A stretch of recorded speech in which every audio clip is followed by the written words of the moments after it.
언니유정에서 기정 역할을 맡은 이하은이라고 합니다. 반갑습니다. 네, 안녕하세요. 언니유정에서 희진 역을 맡은 김희경이라고 합니다. 와주셔서 감사합니다. 안녕하세요. 언니유정에서 유정 연기한 박예영입니다. 반갑습니다. 이 영화가 무려 12월 4일 날 개봉했다는 정말 좀 마음 아픈 소식을 저 대기실에서 들었습니다. 그래서 그런지 이제 감독님의 목표 관객 수가 상당히 현실적이더라고요. 그 목표 관객 수가 얼마였는지 이제 공개를 하지 않겠지만, 그리고 그 목표 관객 수를 달성했다라는 좋은 소식을 이제 들었습니다. 언니 유정이가 박수 한번. 언니 유정은 좋은 영화고, 그리고 현재 대한민국의 모습을 다루고 있는 영화이기 때문에 시국이래도 그래도 꾸준히 이 영화를 찾아주시고 하는 관객분들이 있지 않았나 생각이 드는데, 저는 사실 영화를 처음 보고서 이제 정일 감독님의 이제 첫 작품이니까요, 신인 감독님이신데, 이 남자 감독이 이제 이런 여자의 이야기, 현재 대한민국을 살아가는 여자 이야기를 다뤘다는 것, 그리고 근데 그 시선이나 이 감정이 뭔가 약간 우려가 있었어요. 아, 남자 감독님이신데 여자 이야기를 어떻게 다뤘을까? 좀 이거를 내가 좀 고깝게 볼까? 약간 이런 생각도 있었던 건 사실이에요. 근데 영화가 상당히 세심하고 배려 있다라는 인상을 받아서 어떻게 이 영화를 처음에 기획을 하셨는지 좀 여쭤보고 싶었습니다.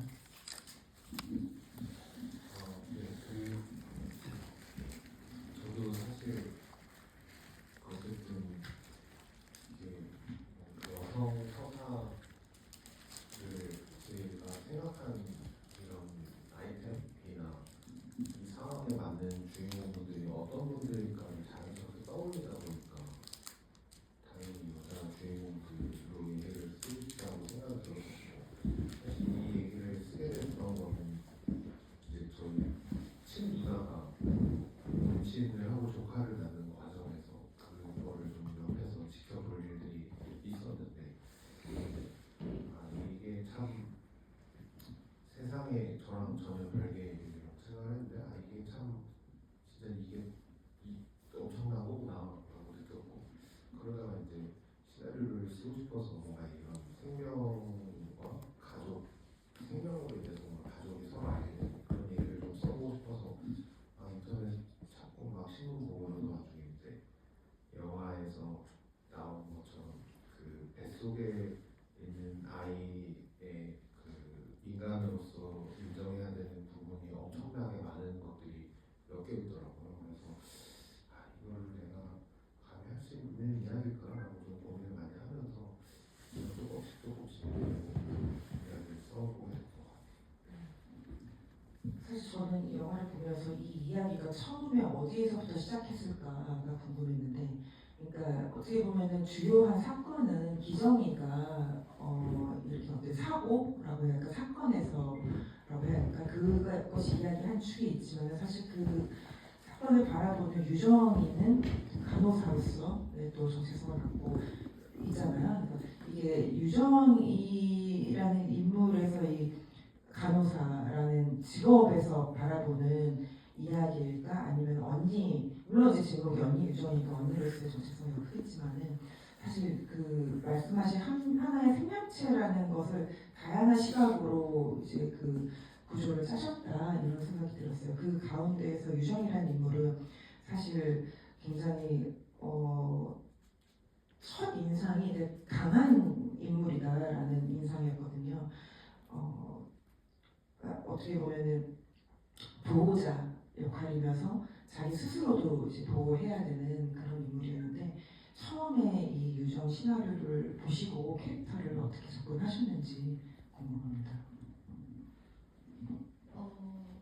유정이는 확실히 처음에 읽을 때는 감독님이 어떤 방향으로 말씀을 하고 싶으실까 염두를 해두고 읽었었는데, 계속 얘기를 나누면서 이제 말씀해주신 것처럼 뭔가 그 사건에 집중을 하기보다는 그 사건을 겪고 있는 인물들이 어떤 이야기들을 가지고 있는지를 좀 얘기를 하고 싶어 하셔서 그거를 집중해서 조금 생각을 하게 됐었고요. 그러다 보니까 이제 초반에는 좀 기정을 구해내는 거, 그 사건으로부터 무죄 판결을 받게 한다던가 빨리 어쨌든 우리 집으로 데려오는 것에 집중을 했었는데 어느 순간부터는 이제 기정의 마음을 좀 알아가야겠다라는 걸 깨달은 유정으로서 좀 계속 생각을 하려고 했던 것 같아요.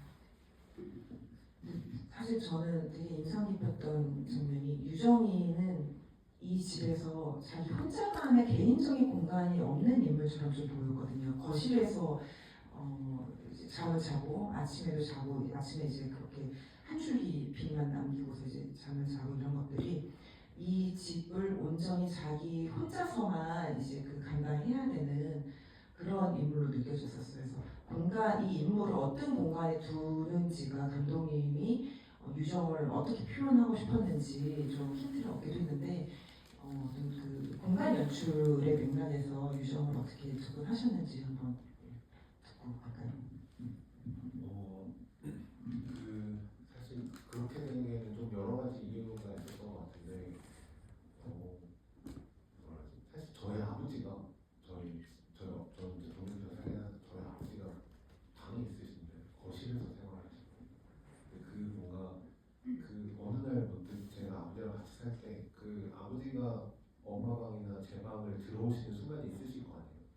근데 그게 되게 저한테 저의 마음속에 어머니의 마음속으로 뭔가 들어오시려는 그 느낌이 좀 들었어요. 근데 각자 가족이라고 같은 집에 살고 있지만 각자의 방에 있으면 누군가 방에 가는 거가 아니고 거실이란 데가 공용 공간이 되면서 이렇게 거기서 만나게 되는 것 같은데 여기 계시던 아버지가 제 방이나 어머니 방으로 들어가는 게 뭔가 이렇게 노크를 한다고 그 사람의 마음에 이런 식으로 좀 생각이 쌓여 있었거든요. 그래서 그리고 뭔가 그 거실 언니로서 거실에서 지낸다는 게 이미 말씀하신 것처럼 이게 어쨌든 챙겨주는 고모도 있고 뭐 하긴 하지만 가장으로서 뭔가 이 집을 좀 책임져야겠다는 그런 마음도 좀 있었을 거고 그래서 사실 유정이가 그 동생의 방으로 들어가고 그 손잡이를 열고 하는 그런 장면들을 좀 다루는 동생의 마음을 좀 알려고 들어가는 듯한 그런 느낌을 좀 주고 싶어서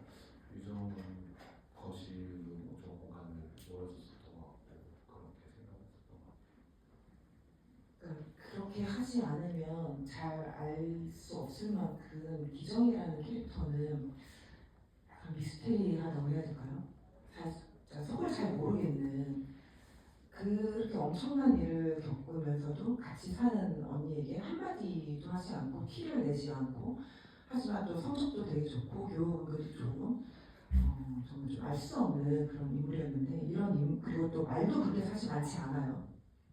이런 인물을 우리 그 이하우 배우님께서는 처음에 어떻게 이제 다가가려고 하셨는지 좀 궁금합니다. 네. 그런 부분에 있어서 굉장히 저도 고민이 많았고 기정이가 왜 자수를 했는지 이런 것들이 직접적으로 드러나 있지 않았기 때문에 이런 걸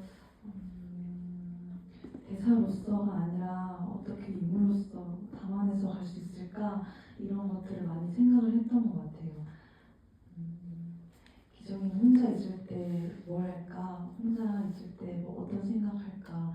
오히려 감정을 정말 티를 내지 않는 친구지만 속에서는 정말 많은 게 들끓고 있겠다 그런 생각을 주로 했었던 것 같습니다. 그 기정이가 엄청난 일을 겪으면서도 그거를 그렇게 내색하지 않는 인물이면서 동시에 그 과감하게 또 자수를 한다던가 이제 또 그런 순간에 결심하는 순간들이 있잖아요. 근데 되게 인상적이었던 거는 기정이가 빛을 바라보는 순간들이 있었던 것 같아요.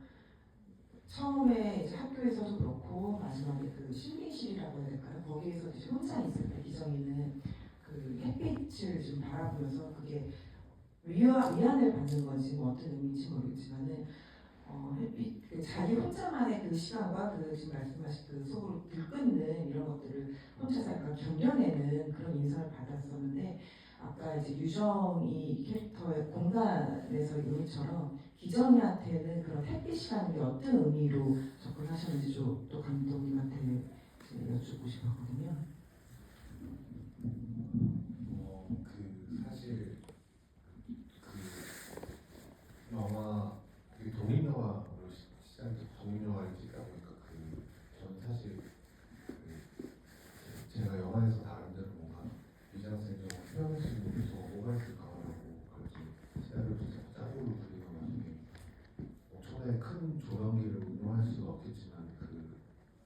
아침부터 저녁까지는 공짜로 쓸 수 있는 조명에 햇빛이 있더라고요.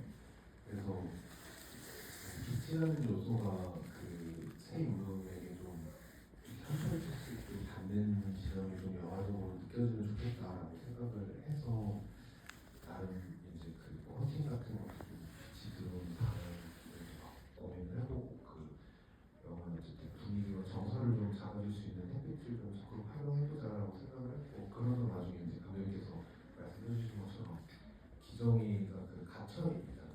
그래서 그 공간에서 창문을 열고 햇빛을 바라보고 공기를 쐬고 하는 것들 그리고 이렇게 무슨 마지막에 건지나 물빛이 들어오고 이런 요소들을 좀 주려고 노력을 했었던 포인트인 것 같아요.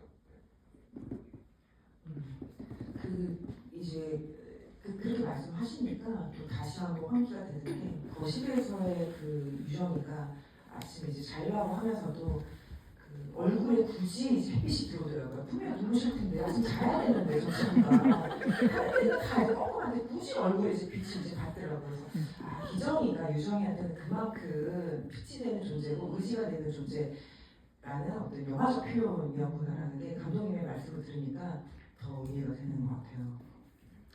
이렇게 좀 마음을 알 수 없는 기정이와 동생을 되게 더 알고 싶어서 답답해하는 유정이 사이에서 사실 희진이라는 캐릭터가 굉장히 어떤 서스펜스를 준다고 해야 될까요? 이 극 안에서 어떤 탄력감을 주고 긴장감을 주는 인물을 느꼈어요. 그리고 가장 극적인 순간을 이제 보여주는 인물이기도 한 것 같아요. 그러니까 기정이 비밀을 알면서 동시에 이 비밀을 어디부터 어디까지 얘기를 해야 될지 좀 괴로워하는 기정이의 마음을 뭔가 대변하면서도 유정을 또 이해하는 이런 인물처럼 느껴졌는데 이 사이에서 어떻게 밸런스를 잡고 이 희진이라는 인물을 어떻게 표현을 처음에 접근하셨는지 좀 김희경 배우님의 말씀을 들어보겠습니다.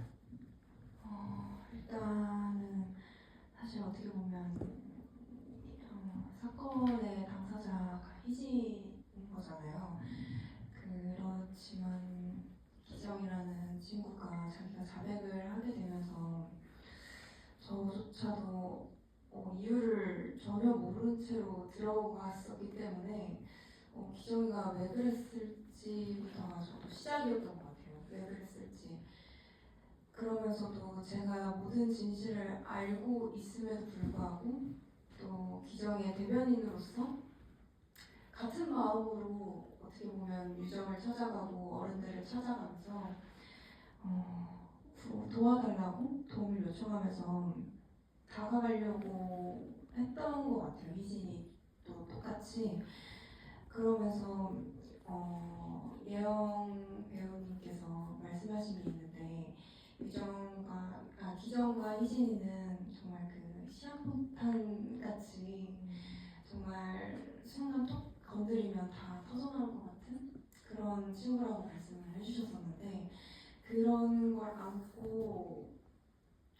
안고서 어른들한테 다가가면서 사실은 모든 진실을 얘기하고 싶은 그 마음을 숨기고 의심부터 하게 되고 저조차도 거기에 대해서 혼란스러운 것들이 많다 보니까 그런 중간점을 찾으면서 나아갔던 것 같아요. 이렇게 하면서도.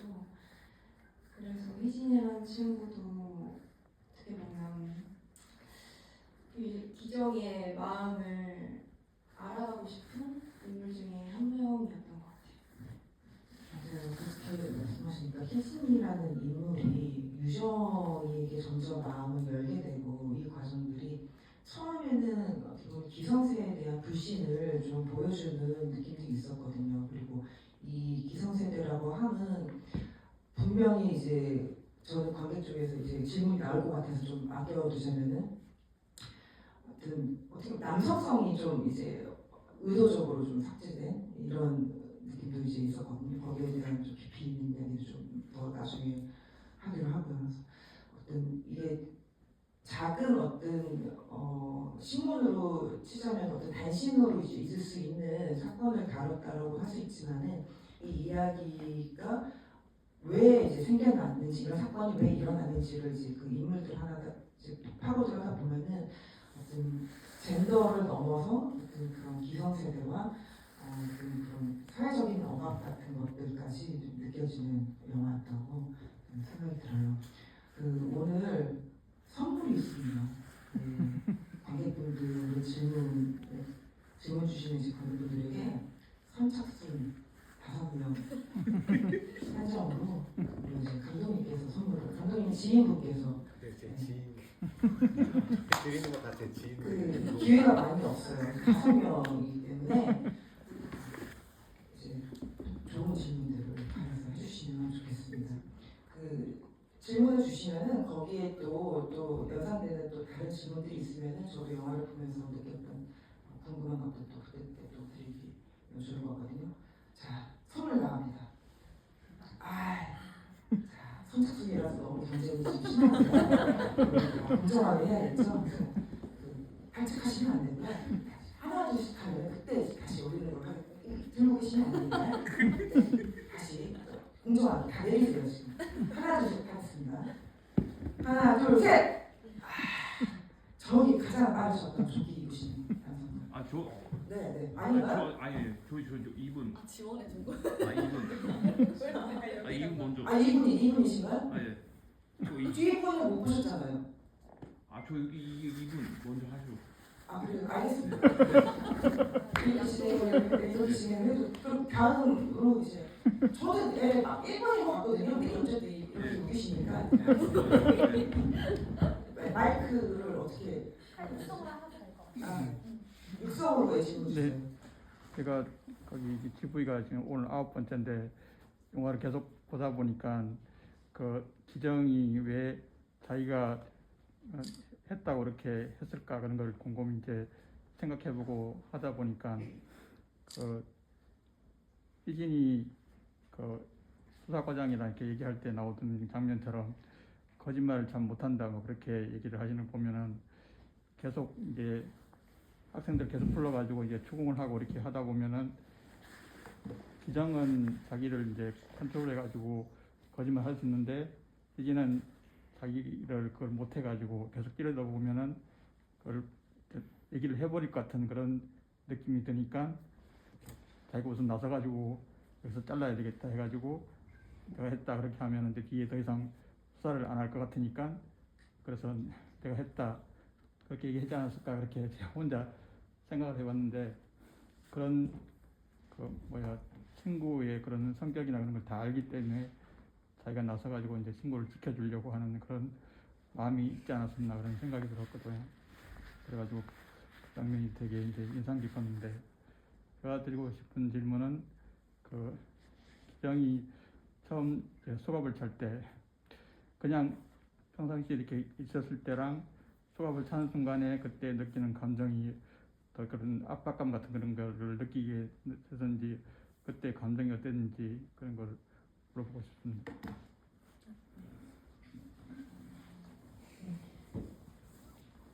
압박감이 느껴졌을 거라고 생각을 했고 근데 그게 내면에서 느껴지는데 그게 그렇게 티가 많이 나지 않는 친구라고 생각을 했던 것 같습니다.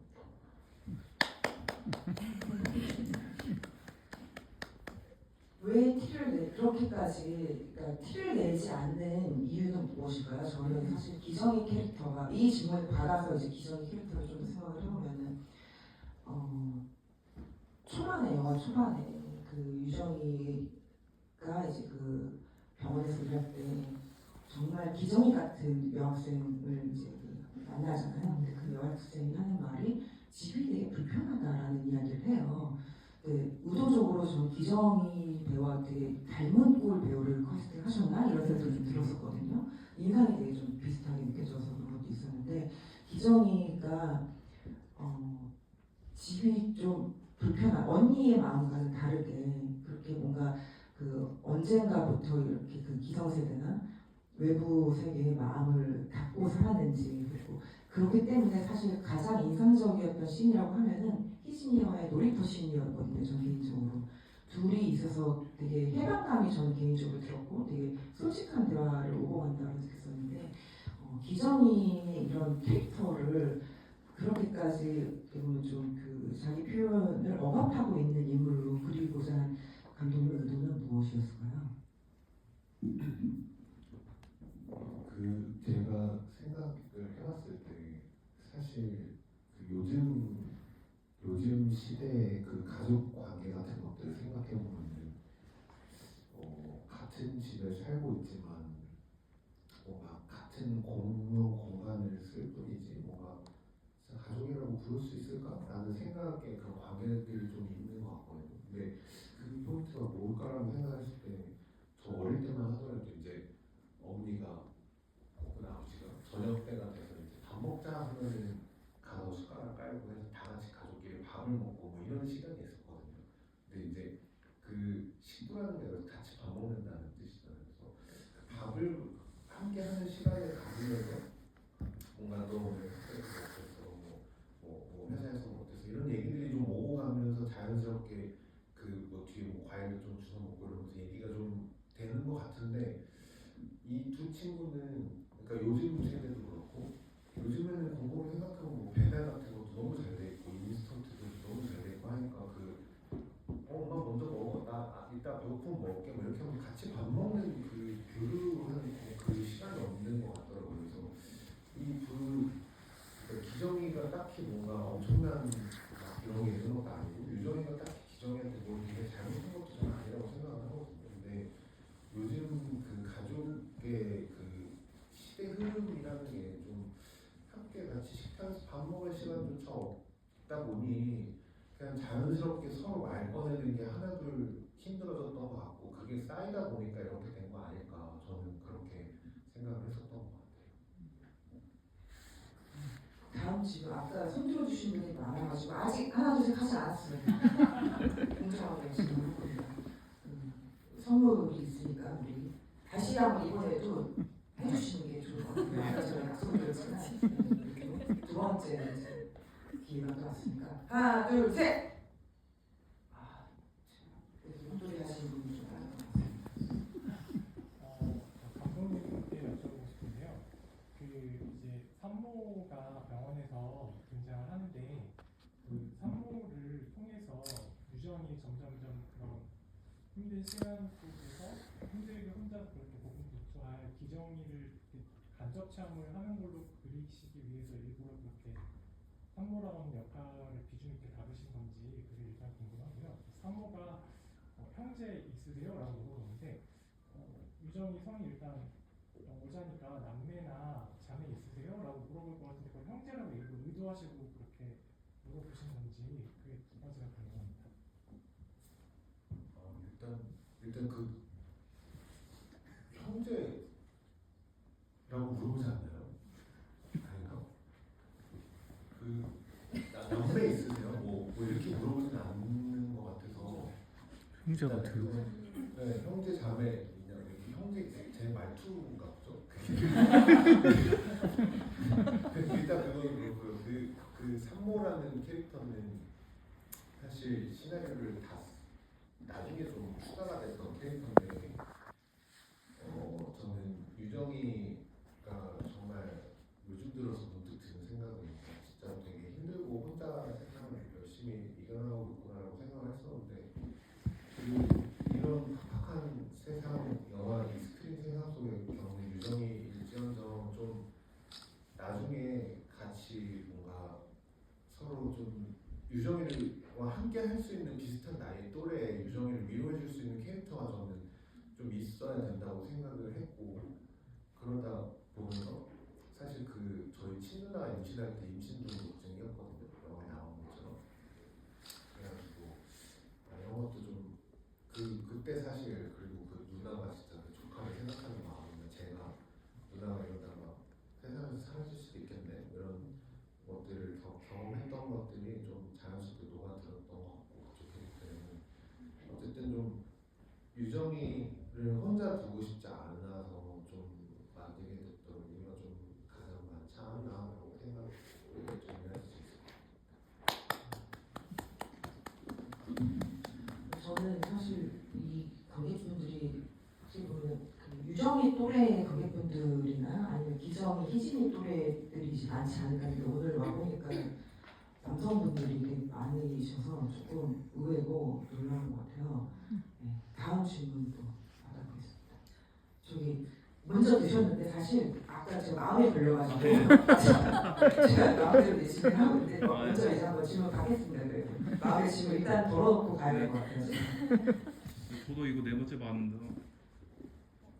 저기 그 뒤에 아 뒤에 네 뒤에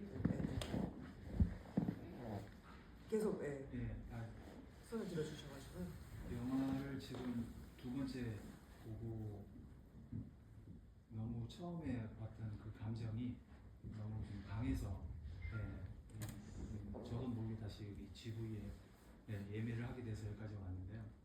그 동의명화라고 보기라고 생각하지 못할 정도로 안정된 구도와 그 어떤 인물에 대한 어떤 그 깊은 연기를 이제 잘 잡아내시는 것 같아서 거기서 오히려 저는 이 영화가 흔들 수 있는 유정과 그의 그 여동생과 또 친구의 그런 마음에 이 화면이나 여러 가지 어떤 그런 세팅이 너무 안정감을 줘서 굉장히 좀 가정을 좀 꾸리고 있는 입장에서 봤을 때는 되게 감독님이 아빠 같은 느낌이 좀 들었어요. 그래서 그 제가 궁금한 거는 제가 또 개인적으로 많이 찾아갔던 배우 중에 한혜인 배우가 있는데 그 배우가 여기 딱 보니까 특별 출연으로 나왔더라고요. 비중은 굉장히 우리 희진이한테 구세주와 같은 그런 메시지를 준 배우였는데 그 배우님을 되게 캐스팅을 하게 된 그 에피소드가 있다면 좀 말씀을 좀 해주시고요. 그리고 우리 희진하고 그 유정 배우님이 그 가족이라고 느껴진 것이 약간 그 울분에 삭혀 있을 때 혀를 깨문 건 아니지만 입술을 약간 그런 약간 좀 퍼뜨리지 못하고 속으로 삭히면서 대사를 치는 모습이 각기 다른 배우인데 그때에는 상황 설정에 따라서 가족 같다는 생각이 좀 들더라고요. 그래서 두 분의 그 연기가 너무 좋았습니다. 그래서 저는 한혜인 배우님에 대한 에피소드가 좀 궁금해서 어떻게 캐스팅하셨는지.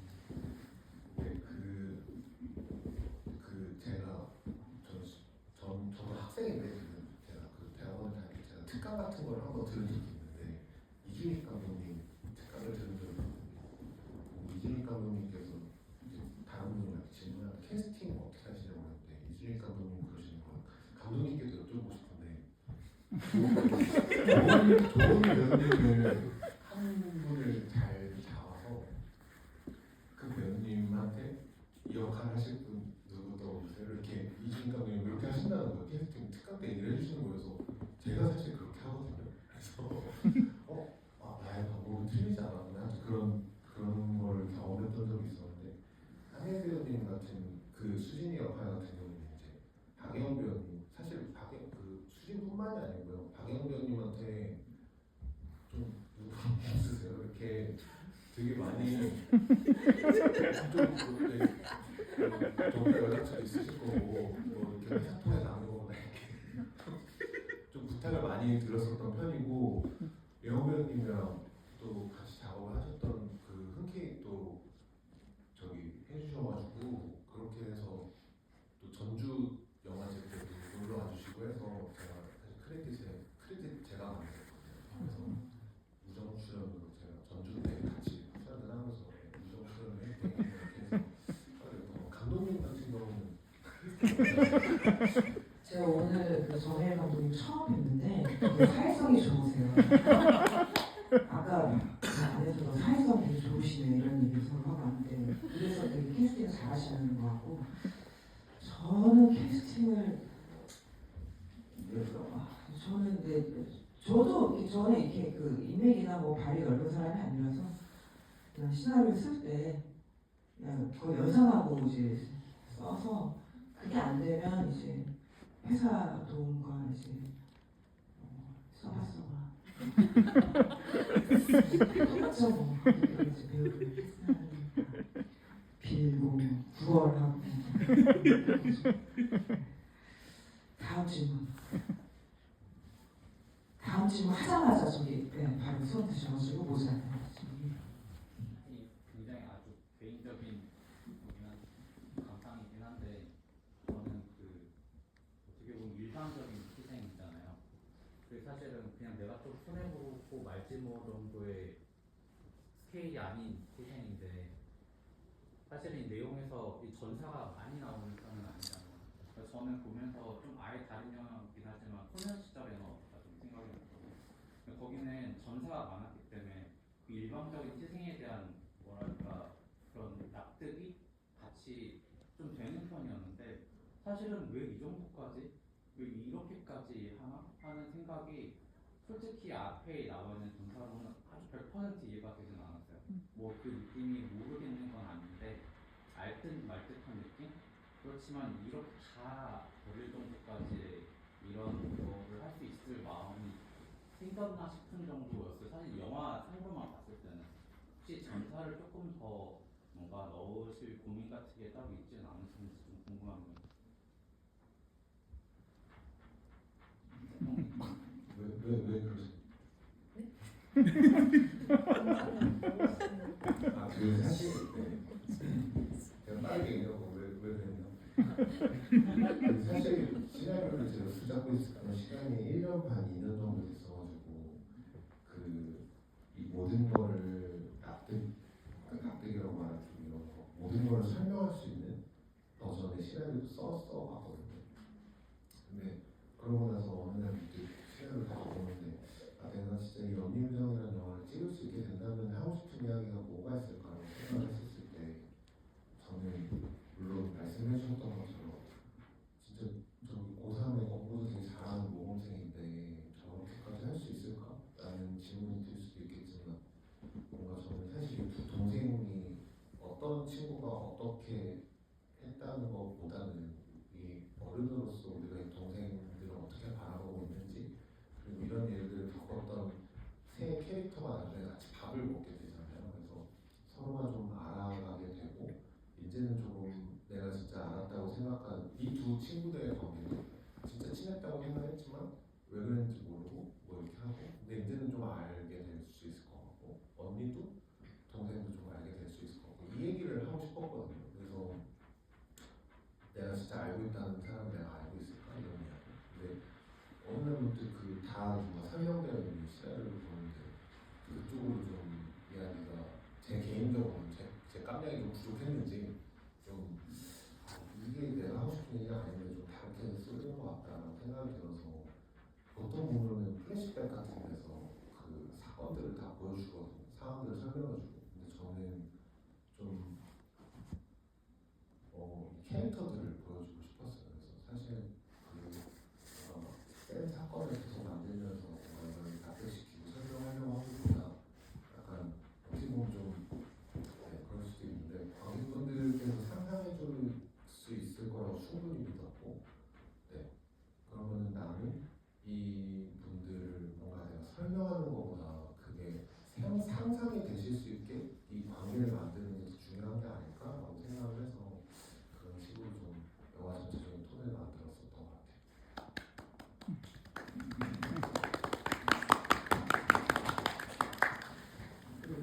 감독님 말씀드린 저도 좀 궁금했던 거를 이제 곁들여서 주시면 아까 우리 남성 캐릭터에 대한 이야기를 잠깐 하다 말았었는데 사실 산모가이기 때문에 병원에서도 당연히 그 아이의 아버지가 되는 보호자가 있을 것 같은데 사실 존재하지 않거든요 캐릭터가. 그리고 죽은 아이의 아버지도 사실 그 남자친구의 존재도 나오지가 않아요. 아이가 존재하기 위해서 되게 당연하게 있어야 되는 캐릭터 자체를 의도적으로 약간 이제 그 소화해버렸다는 인상을 받았는데 그런 결정을 하기가 이야기를 만드는 사람으로서는 어떤 그 분기점이 되지 않았을까라는 생각도 들었었거든요. 그래서 그 결정을 어떤 과정을 통해서 하셨는지가 좀 궁금했어요.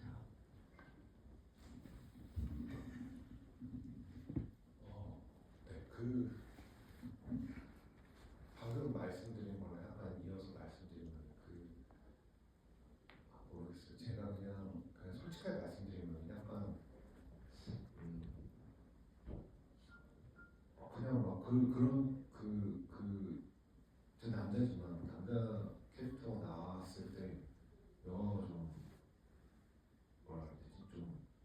쓸데없는 방향으로 흘러갈 것 같다는 좀 생각이 들어가지고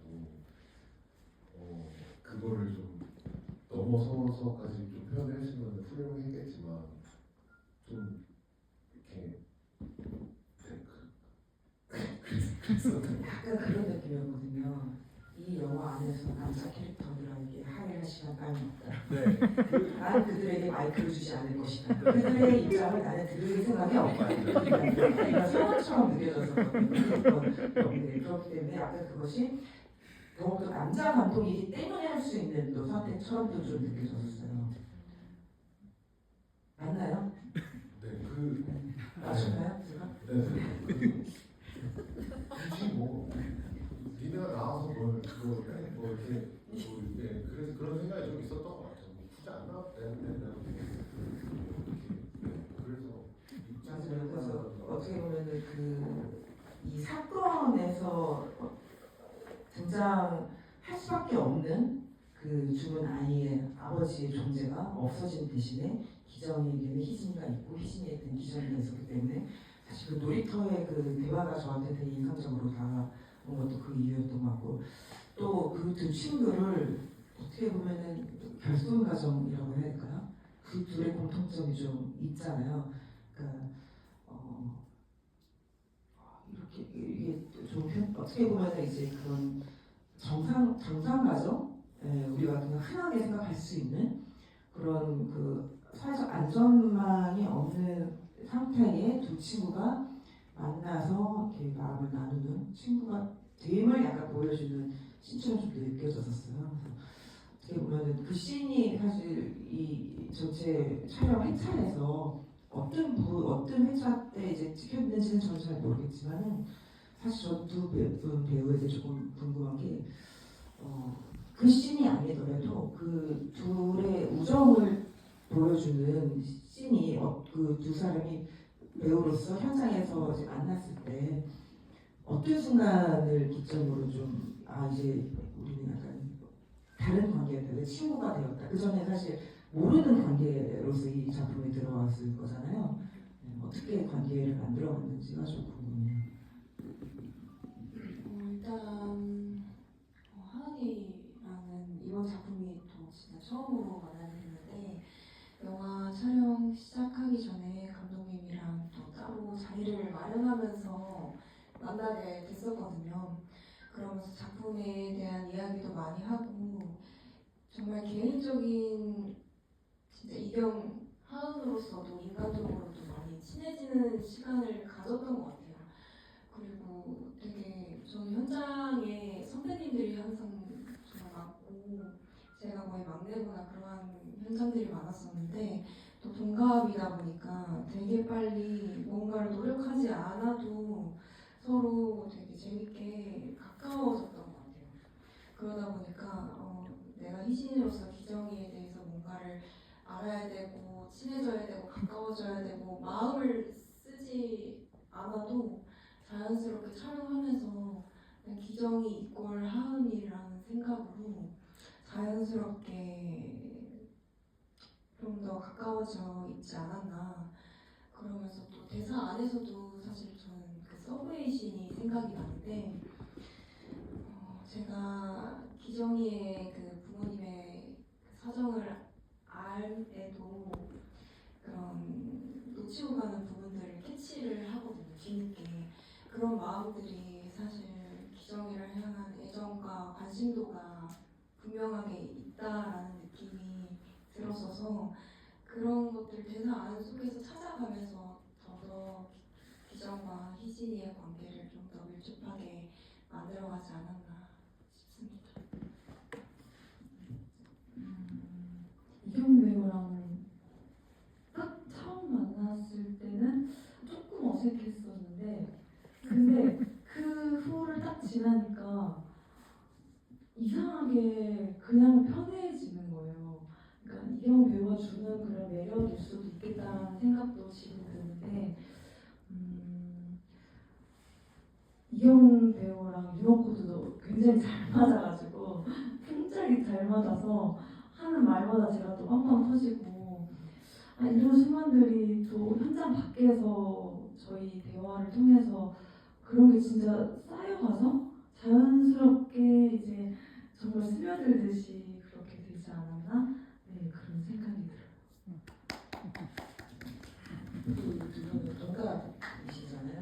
네, 동갑이시고 사실 영화가 이렇게 완전히 여자들만의 이야기로 꾸려지는 영화 자체가 그렇게 흔하지는 않고, 근데 이 구심점을 또 이제 만들어줘야 되는 유정 입장에서는 좀 둘만 치는 게 소외가 되지 않겠어요?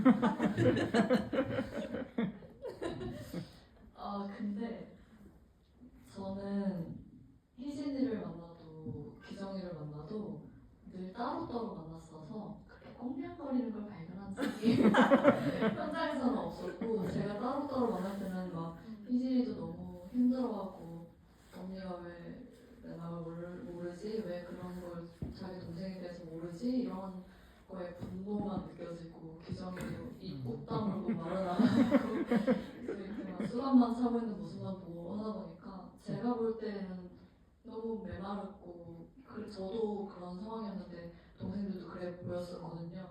그래서 제가 늘 좀 얘기하게 되는 씬이 그 킥보드 씬을 보면 저도 묘하게 해방감을 느끼면서 웃다가도 좀 우울해졌는데, 그게 나중에 곱씹어 보니까 뭔가 유정이로서 바랬던 동생들의 모습인 것 같아요. 그래서 시나리오에 있을 때는 그냥 그런 장면이다 생각하고 이해했는데, 극장에서 딱 보고 나니까 이렇게 내 앞에서 밝았던 적이 현장에서도 못 봤지만 영화적으로도 유정이가 보고 싶어했던 기정이의 모습 같고, 공부를 잘했고 문제도 일으키지 않았던 아이들인데 뭐 킥보드도 저렇게 좀 타면서 좀 떠나고 싶어하고 충분히 그럴 수 있는 나이인데 왜 그런 거를 나랑은 또 공유를 못했을까? 그런 생각들도 좀 했던 것 같아요.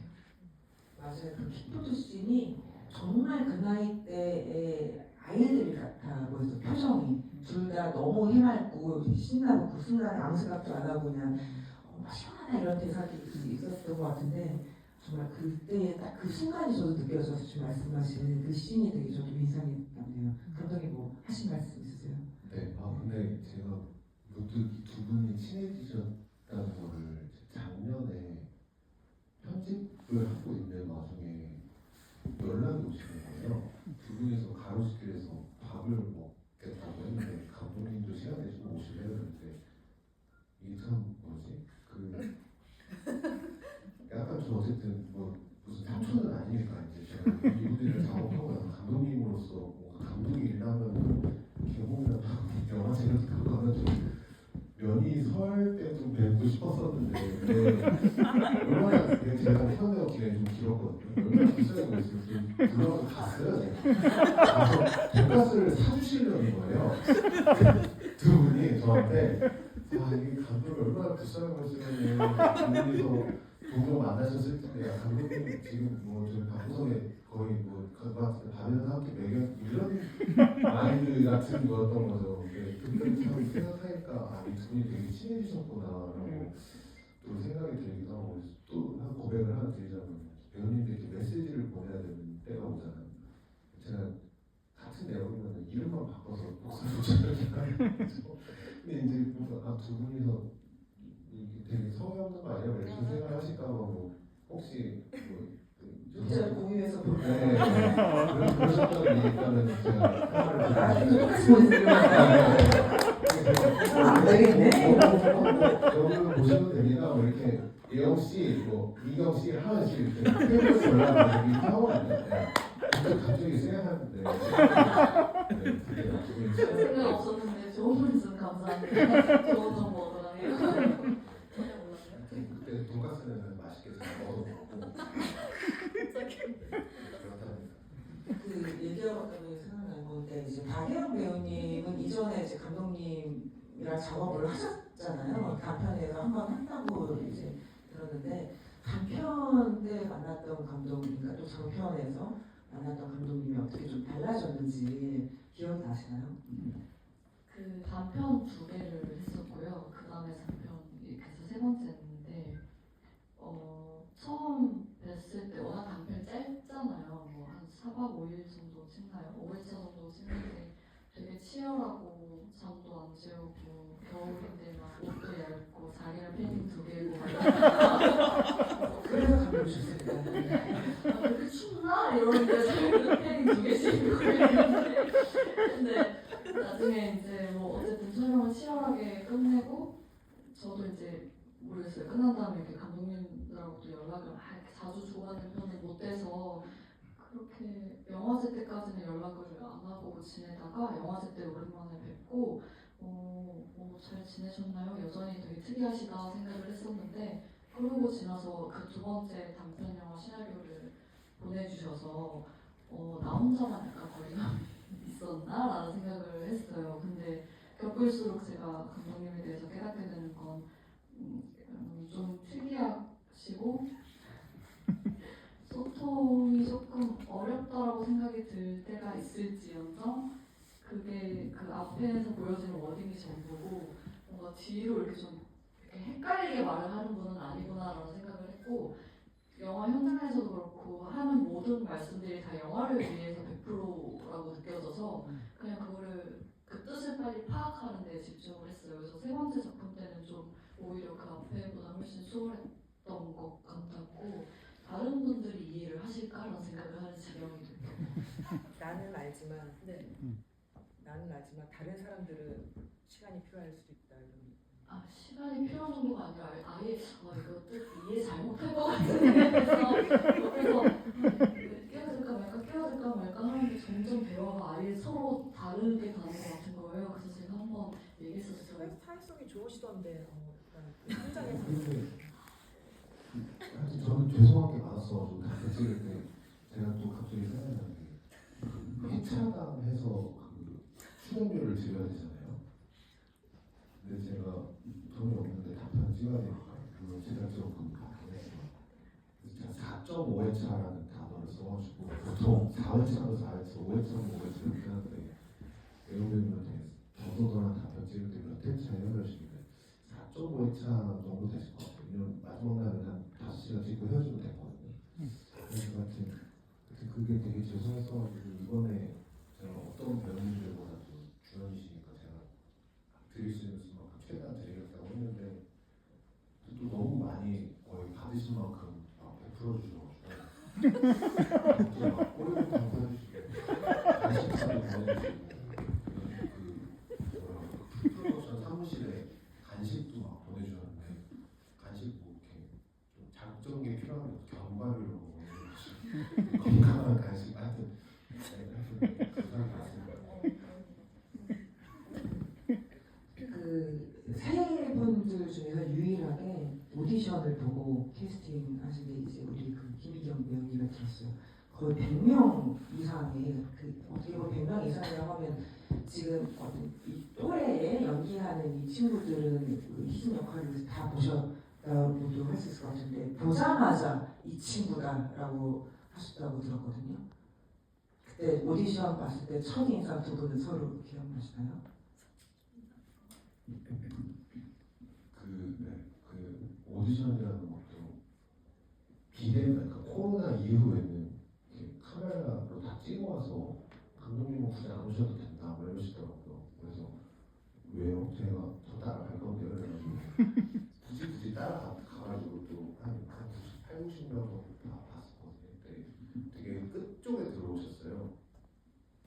근데 이게 괜히 왔나 싶어가지고 이러고 있었는데 나중에 이렇게 딱 들어오셨는데 제 기억은 두 분이서 그러니까 저희가 되게 많은 분들을 짧은 시간에 하루 만에 봤어야 되기 때문에 너무 죄송하지만 이렇게 두 분이서 같이 들어오셔서 서로 대사를 맞춰주셨거든요. 근데 이제 이경 배우님 나가고 나서 연출팀 친구들이 감독님이 이렇게 하시면 안 된다고.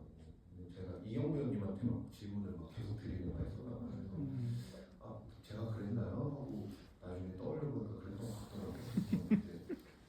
근데 그때 뵙고 나서 정말 딱 이분이랑만 만나고 싶다라는 생각이 들었었던 것 같아요.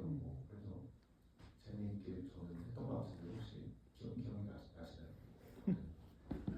네, 기억이 나죠. 오디션장 기억이 나고 그때 26살이었는데 교복 입고 본인 교복을 입고 와주셨었어요. 맞나? 명찰 김희경 와 대단한데. 두 분이 잘 어울리시는구나. 이렇게. 저는 학생인 역할이니까 오디션장에서도 이제 교복 입고 들어가서 감독님이랑 조정 감독님이랑 계셨던 그 현장이 기억이 나는데 사실 그때 뭐 감독님의 첫 인상이라기보다는 아, 나 여기 있다, 여기 잘해야 돼. 이러면서 아, 나 여기 잘해야 되고 틀리지 말아야 되고 열심히 준비한 거를 잘 해내야지라는 생각이 가장 컸던 것 같아요. 될 줄 아셨어요, 본인이? 캐스팅 될 줄 아셨어요? 아, 느낌이 좋긴 좋았어요. 아무래도 감독님께서 기억이 안 나시는지 모르겠어요. 두 명씩 들어갔었는데 또 그 나머지 분을 보내셨어요. 나머지 분을 보내셔가지고 아, 저한테는 감사한 일이지만 또 그런 관심을 주셨었어가지고 이 작품 너무 하고 싶은데 되려나 하는 마음이 있긴 있었어요. 그 기정이 캐릭터를 이제 그 캐스팅하면서 조금 고민이 많으셨다고 들었어요. 그러다가 이제 다른 추천을 받아서 이제 하은 배우님 보자마자 아 오디션 필요 없다. 바로 이 친구다. 그럼 첫인상 그냥 얼굴 보고 그냥 그렇게 딱 느낌이 오셨었나요? 아니면 어떤 좀 리딩이라도 하셨는지. 기정이 캐릭터가 사실 되게 어려운 캐릭터잖아요. 그래서 시나리오를 생각하면서 구상하셨던 캐릭터랑 이하은 배우님이랑 이미지가 좀 사실 딱 떨어질 수는 없을 텐데 저희 이제 시나리오를 써보면은 어떤 포인트에서 그렇게 확신을 얻으셨는지가 궁금해요.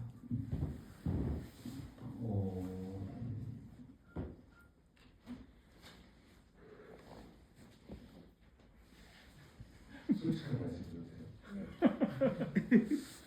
일단 외형적인 거는 약간 생각 안 했는데 나중에 찍다 보니까 두 분이 닮아 보이더라고요. 그래서 이거 잘 됐나 싶었는데 하여튼 개인적으로는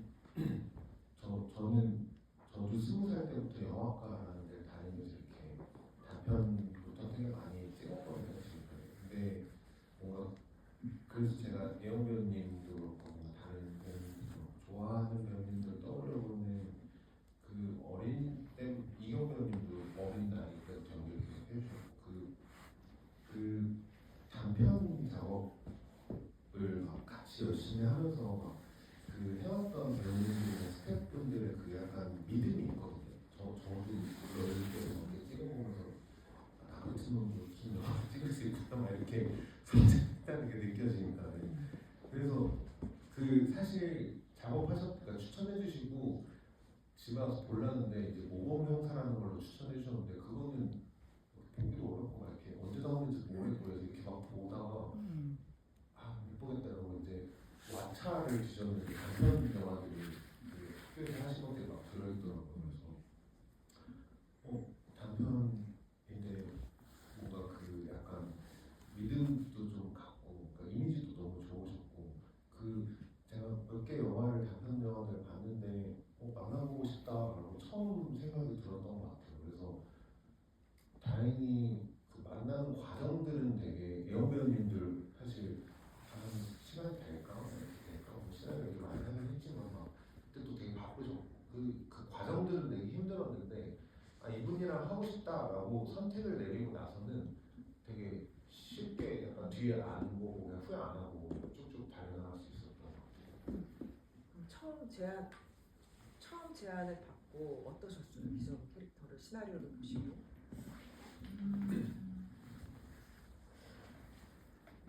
제가 받았을 때보다도 대사가 더 없다고 들었었는데 제가 받았을 때도 사실 많이는 없었거든요. 그래서 굉장히 어려울 것 같지만 저는 확 마음이 이끌렸던 게 조사실에서 언니랑 동생이 대화하는 장면.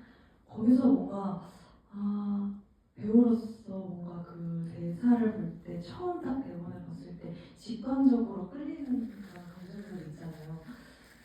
그걸 진짜 현장에서도 느껴보고 싶고 이게 어떻게 나올까도 너무 궁금하고 네, 그런 마음으로 감독님을 뵈러 갔었던 것 같아요.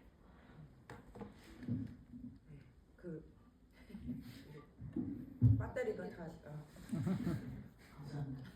그 아까 이제 그 선물 한 4개 한 것 같아가지고 질문 조금 우리끼리 좀 이제 그 비하인드 이야기를 하고 지금 이야기를 또 이어서 가면 좋을 것 같습니다. 기술적으로 가겠습니다. 기술적으로 하나 둘 셋. 저 화면 뒤에 계시고 정말 빨랐습니다. 마스크 끼고 계시고. 네. 좀 크게 말씀해 주시면 네.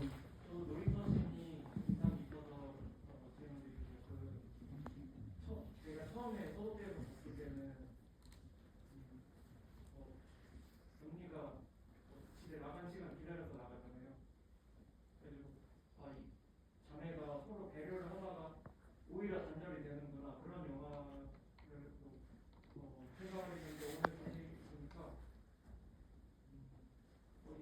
언니한테 들키기 싫어서 임신한 거를 그렇게 시간까지 맞춰서 들어가는 그 두 가지로 생각해서 둘 다 말이 되더라고요. 그 영화가 모든 것을 다 설명해주지 않으니까. 근데 감독님이 직접 각본을 쓰셨으니까 어떤 쪽으로 시나리오 쓰셨는지 그리고 그 기정 역을 맡으신 이한우 배우 어떻게 생각해서 연기하셨는지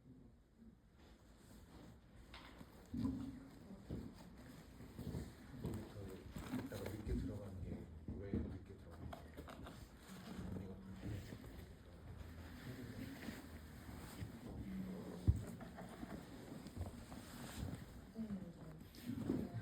제가 오늘 말하는 좀 약간 정답은 좋은데.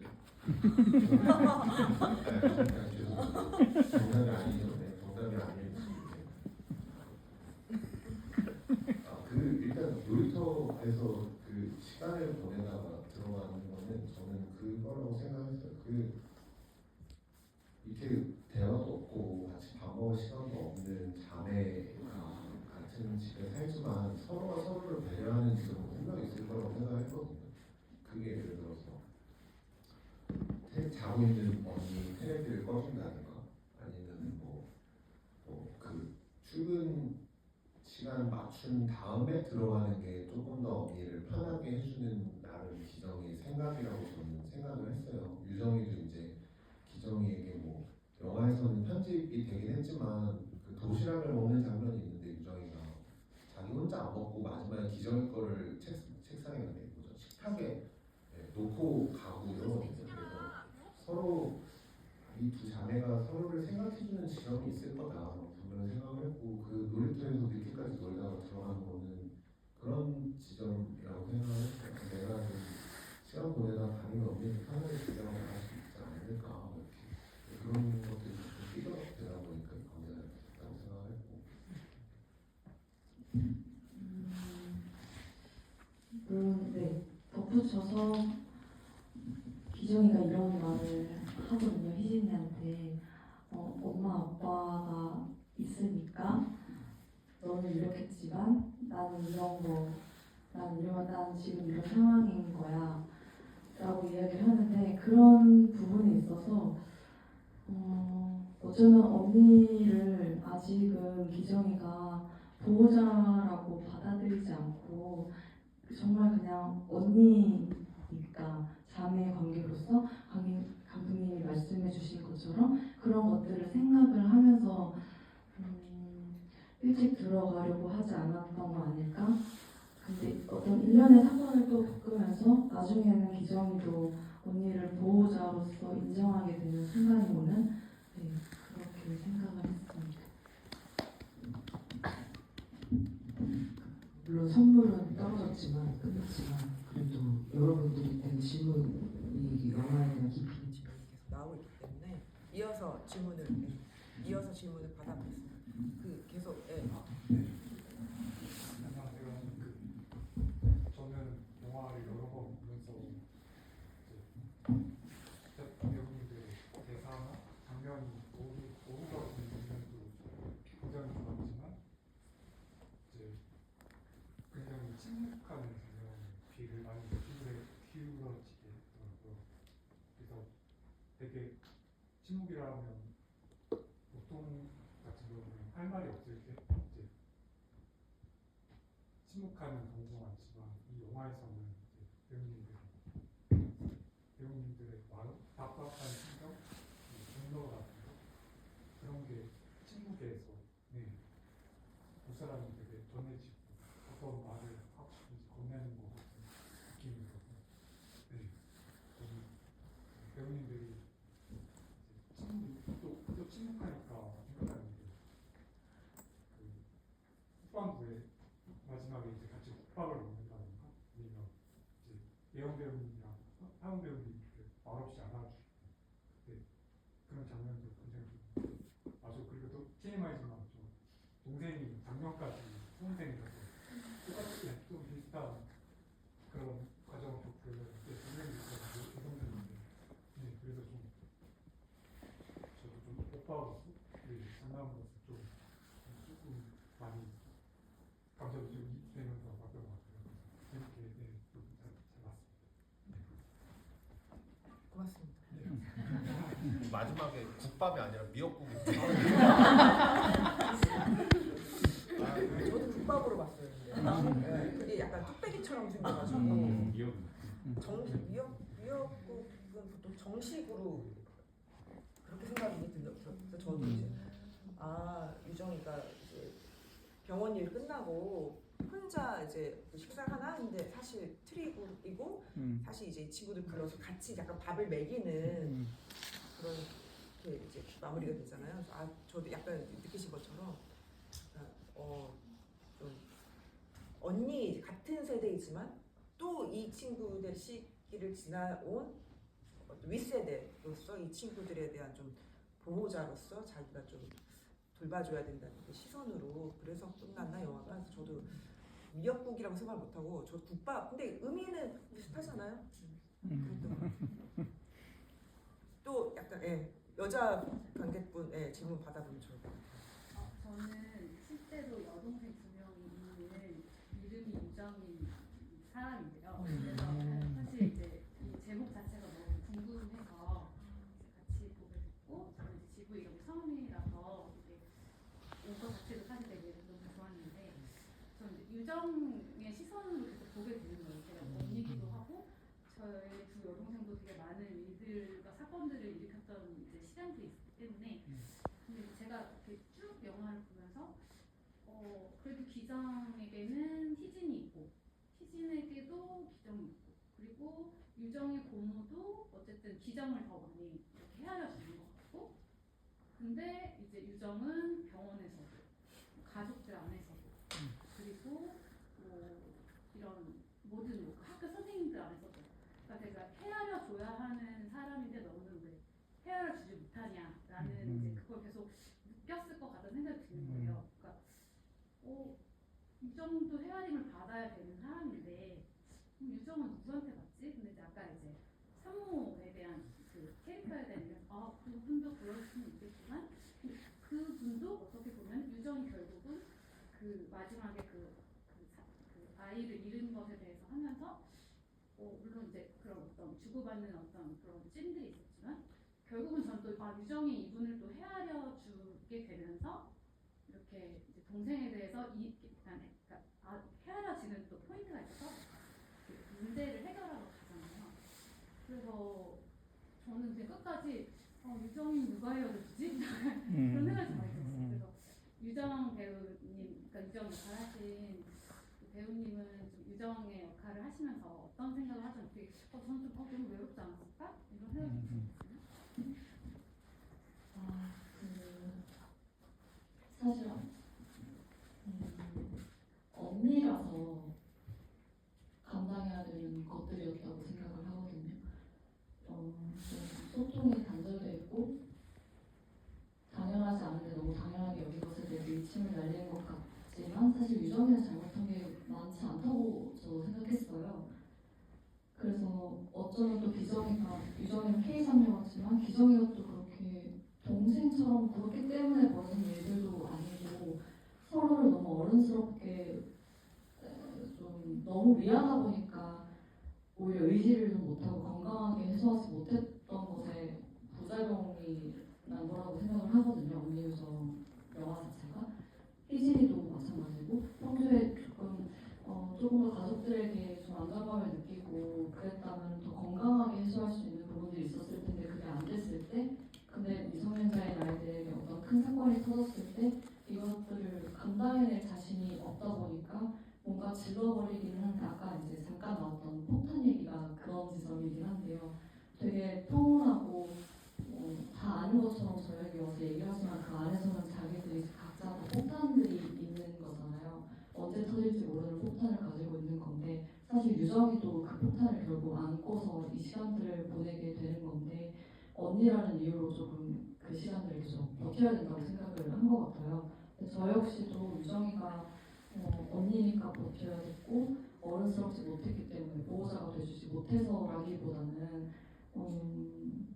그냥 지금 할 수 있는 것들을 하다 보니까 이렇게 된 거지 제가 생각했을 때는 결국엔 기정이랑 유정이가 끌어안아서 울게 됐고 더 건강하게 소통을 할 수 있는 방향으로 나아가졌다고 생각을 하기 때문에 이제는 조금은 덜 외롭지 않을까라는 생각을 했어요. 근데 아마 그 시간 내내 희진이랑 기정이처럼 똑같이 유정이도 계속 외롭지 않았을까. 특히나 K자녀 언니라는 이유로 뭔가 그 나레이션에서도 잠깐 나오지만 나도 어린아이일 뿐인데 자꾸 사람들이 나에게만 물어본다라는 말도 내비친 게 어쩌면 언니의 용기 낸 부분이라고 생각을 했거든요. 그래서 앞으로는 조금 더 건강하게 나 너무 피곤했고 열받게 하고 의사 갔다 생각하고 이런 얘기 조심하고도 좀 할 수 있는 언니가 되지 않았을까 생각을 해봤어요. 좀 헤아려 주셔서 감사합니다. 맞아요. 저도 이제 고객분이 느끼신 거랑 되게 비슷하게 너무 어른스러움을 강요받은 K 장면 모습이 되게 중첩되게 보였습니다. 유정에게. 우리가 이제 정해진 시간이 좀 이제 거의 다 됐는데 마지막으로 그 코로나 시국 때 촬영을 하고 비상 시국 때 그동안은 어쨌든 관객들과 만난다는 게 중요한 거잖아요. 그래서 이렇게 좋은 질문도 받고 이런 식으로 가셨는데 마지막으로 이제 개봉 중이고요. 앞으로도 이제 좀 극장에 걸려있을 것 같은데 언니 유정이 어떤 작품으로 남아있고 또 어떻게 관객들에게 다가갔으면 좋겠는지 마지막으로 한마디씩 부탁드리면서 마무리하겠습니다. 사실 뭐 이렇게 관객분들께서 좀 제가 시나리오에서 좀 너무 뭔가 다 모든 것을 설명 안 해놓고 이제 영화를 찍어가지고 궁금하시고 막 그런 것들이 많으신 것 같은데 저는 약간 영화는 그런 것 같거든요. 옛날에는 제가 꼴의 감독이라고 이렇게 모든 나의 머릿속에 모든 생각들을 다 뽐내서 보여줘야 되고 막 이렇게 이게 나와야 돼 이런 걸 영화라고 생각하는데 지금은 약간 믿음이 있고 관객분들이랑 함께 해야지 영화는 존재할 수 있는 거라고 생각을 하게 돼서 이렇게 사실 어떤 방향으로 생각이 드시든 그게 맞는 것 같아요. 그래서 그치만 저는 막 영화를 통해서 막 관객분들에게 막 엄청난 뭔가를 막 강요하고 싶지도 않고 그냥 함께 하고 싶거든요. 그래서 이 뒤에서 이 영화를 만드는 사람들도 봐주시는 분들도 존재해야지 영화라는 게 존재할 수 있는 예술이라고 생각을 해서 어쨌든 앞으로 저희 뭐 얼마나 상영을 더 이어나갈 수 있을지는 잘 모르겠지만 그래도 혹시 또 재밌게 봐주셨다면은 시간 내주셔서 나중에 이 감독이 또 영화 찍네, 이 배우분들이 또 영화 찍네 뭐 이렇게 생각해 주시고 계속해서 극장에 찾아와 주셔서 봐주시면 감사할 것 같습니다. 네, 감사합니다.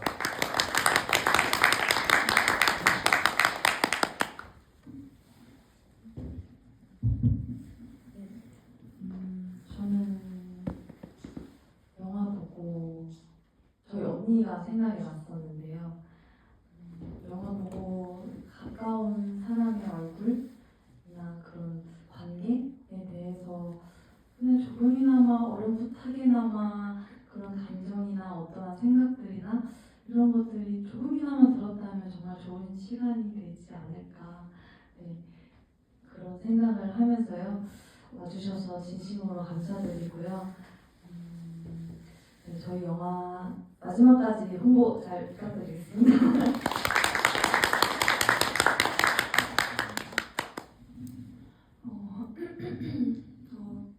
저는 지금 영화를 처음으로 이렇게 찍어보면서 예전 찍어보면서 개봉하고 GV라는 것을 이 영화를 통해서 처음 이렇게 많이 해보는데 정말 저도 많이 배우는 시간이었어요. 희진이에 대해서 관객분들이 더 알아봐 주시는 경우도 있던 것 같고 되게 뭔가 그런 경우에 저 또한 뭔가 감동을 받는 것 같아요. 공감을 해주시는 부분들이 그런 것들이 앞으로 연기하면서 좀 더 힘을 받고 열심히 할 수 있는 원동력이 되는 것 같아서 너무 귀한 시간이었던 것 같습니다. 이렇게 진짜 귀한 시간 내주셔서 저희 영화도 봐주시고 또 멘트와 관람도 많이 해주시는데 정말 평생 잊지 않고 살아가겠습니다. 감사합니다. 뭔가 늘 마지막 인사를 할 때쯤이면 되게 생각들이 뒤죽박죽되고 하고 싶은 말들이 너무 많아서 정리가 좀 어려운데 그냥 늘 하고 싶은 말은 비슷한 것 같아요. 어쨌든 우리에게 많든 적든 굉장히 소중한 누군가가 있는데 그 사람과의 관계를 돌아봤을 때 얼마나 건강하게 유지를 하고 있는지, 내가 이 사람한테 의지를 잘하고 있는가, 혹은 그 사람이 나에게 의지를 하게끔 내가 도움을 주고 있는가, 뭐 그런 물음표가 늘 생기는 것 같아요. 그래서 만약에 영화 보시면서 좀 헷갈리셨더라도 이 시간을 통해서 누군가가 또 떠오르셨다면은 그걸로 저는 또 오늘 하루 충분한 것 같고요. 말씀 주신 것처럼 좀 어수선한 시국인데도 발걸음 해주시고 명동 오는 길에 사람 정말 많더라고요. 이거 오시는 길도 좀 복잡하셨을 텐데 와주셔서 너무너무 감사드립니다. 감기 조심하시고요. 조심해서 가십시오. 감사합니다.